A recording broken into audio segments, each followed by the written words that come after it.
এয়া আমাৰ মাংসৰ টোপোলা চাওকচোন পুৰা একদম পলিথিনত বান্ধি এনেকৈ দি পঠাইছে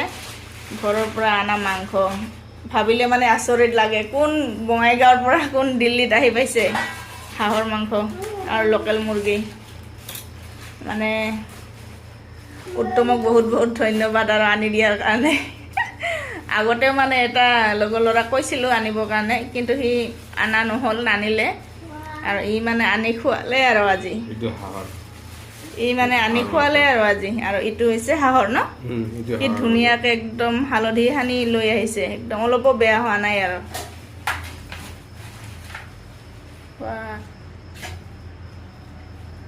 মজা দুটা হাঁহ আনিছে নেকি ইমান মাংস ওলাইছে যে বহুত মাংস আনিছে আৰু এয়া পিঁয়াজ কাটি ৰেডি হৈছে ইফালে কৰাহীত তেল দি দিছোঁ ধুনীয়াকৈ বনামে আৰু খামে আৰু দেৰি নাই একদম ইমান দিনৰ মূৰত পাইছোঁ আৰু ইয়াতে কি আছে চাচোন ইয়াতে মুৰ্গী আছে এইটো ফ্ৰিজত থৈ দিয়ে নেকি সেনেকৈ ৰ এটা কিবা থৈ দে লোকেল মুৰ্গী দেশী একদম ঘৰৰ পৰা আনিছে এইটো মানে হালধি সানি এনেকৈ লৈ আহিছে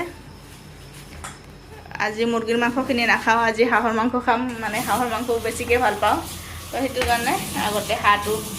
খাম এয়া চাওকচোন ইমান ধুনীয়া একদম মাংস মজা এয়া হাঁহৰ মাংস এতিয়া বনাম এয়া হৈছে মুৰ্গীৰ মাংস এয়া পিঁয়াজখিনি ধুনীয়াকৈ ভাজা হৈ গৈছে আৰু এতিয়া আমি মাংসখিনি দি দিম এয়া হাঁহৰ মাংস মজাকৈ বনাই ল'ম বনাই আজি খাম ধুনীয়াকৈ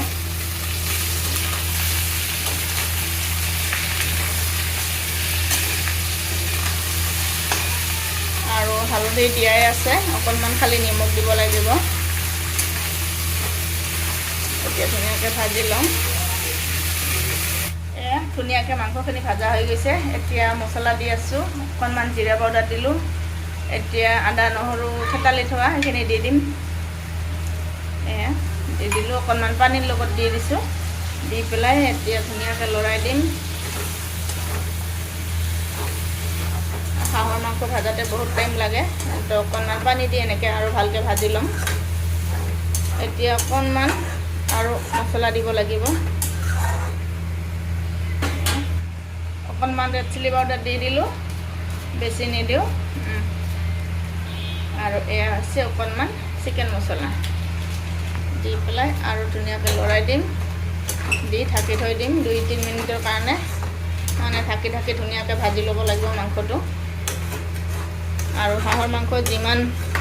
ভাজে সিমান বেছি মানে সোৱাদ হয় সেইটো কাৰণে অলপমান বেছিকৈ ভাজিব লাগে আৰু ইমান দিনৰ মূৰত খাব পাইছোঁ হাঁহৰ মাংস তো ভালকৈ বনাই খাম এতিয়া মই অকণমান ঢাকি থৈ দিওঁ এয়া মাংস ধুনীয়াকৈ ভাজা হৈ গৈছে আৰু কালাৰটো চাওকচোন একদম ক'লা ক'লা হৈ গৈছে আৰু হাঁহৰ মাংস এনেকৈ ভাজিব লাগে একদম ৰংটো মানে বদলাই দিব লাগে ভাজি ভাজি ক'লা ক'লা এয়া আৰু তেলখিনি কি ধুনীয়াকৈ ওলাই গৈছে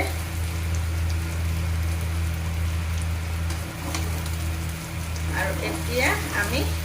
ভাজা মাংস খোৱাৰ কাৰণে নমাই লওঁ 2 পিচমান আৰু মাংস বনালেতো আৰু ভাজা মাংস নাখালে ভালেই নালাগে এয়া বা এইটো ইমান ডাঙৰ পিচ 2 পিচমান এনেকৈ নমাই লওঁ ভজা খোৱাৰ কাৰণে হৈ যাব না এতিয়া ইয়াতে অকণমান পানী দি দিম পানী দি পেলাই ধুনীয়াকৈ আৰু সিজিব দিম এতিয়া এনেকৈ লৰাই দিম তাৰপিছত ঢাকি থৈ দিম ধুনীয়াকৈ আৰু এতিয়া আমি ভাজা মাংস খাম ইফালে এইটো হৈ থাকক ইফালে আমি ভাজা মাংসখিনি খাই দিওঁ এয়া আমাৰ মাংস হৈ গৈছে আৰু চাওকচোন কিমান ধুনীয়াকৈ উতল আহিছে আৰু কালাৰটো চাওক না একদম কিমান ধুনীয়া হৈছে হাঁহৰ মাংসৰ কালাৰ হয় ভাই কিমান টেষ্টি হ'ব খাবলৈ চাওকচোন আপোনালোকে কালাৰটো দেখিয়ে গম পাইছে আৰু এতিয়া মই অকণমান গৰম মছলা দিম এয়া গৰম মছলা দি দিছোঁ অকণমান দি পেলাই এয়া লৰাই দিছোঁ ধুনীয়াকৈ মানে মাংস কমিয়ে গ'ল মানে বহুত দিনৰ মূৰত মাংস পাইছোঁ আজি হাঁহৰ মাংস এবছৰ পিছত খাব পাইছোঁ তো সেইটোৰ কাৰণে মানে ভাজা মাংস বহুত খালোঁ। তো সেইটোৰ কাৰণে এতিয়া মানে মাংস অকণমান কমি গ'ল। এতিয়া এনেকৈ ঢাকি থৈ দিম ধুনীয়াকৈ।